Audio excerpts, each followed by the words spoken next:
For the first time in nearly a decade, a SpaceX rocket has failed, leaving the company's internet satellites stranded in an orbit low enough to burn up in the atmosphere. The Falcon 9 rocket, carrying 20 Starlink satellites, launched from California on Thursday night. Minutes into the flight, the upper stage engine malfunctioned. SpaceX blamed a liquid oxygen leak on Friday. The company said flight controllers managed to contact half of the satellites and were trying to boost them into higher orbit using onboard ion thrusters.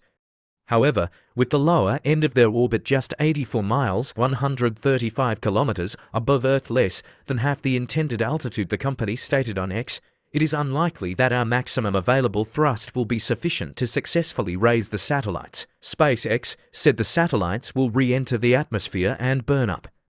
No timeline was provided for when this might happen.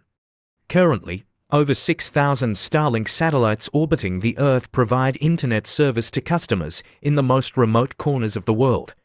The Federal Aviation Administration said the issue needs to be resolved before Falcon rockets can fly again. It was unclear whether or how the failure would impact SpaceX's upcoming crewed flights.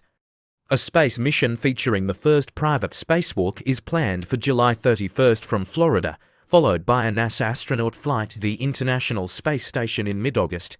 Jared Isaacman, the tech entrepreneur managing the private flight, said on Friday that SpaceX's Falcon 9 has an incredible performance history and also an emergency escape system. The last launch failure occurred during a space station cargo flight in 2015. Another rocket exploded during ground tests the following year. Elon Musk of SpaceX said the high launch frequency makes it easier to identify and fix problems quickly.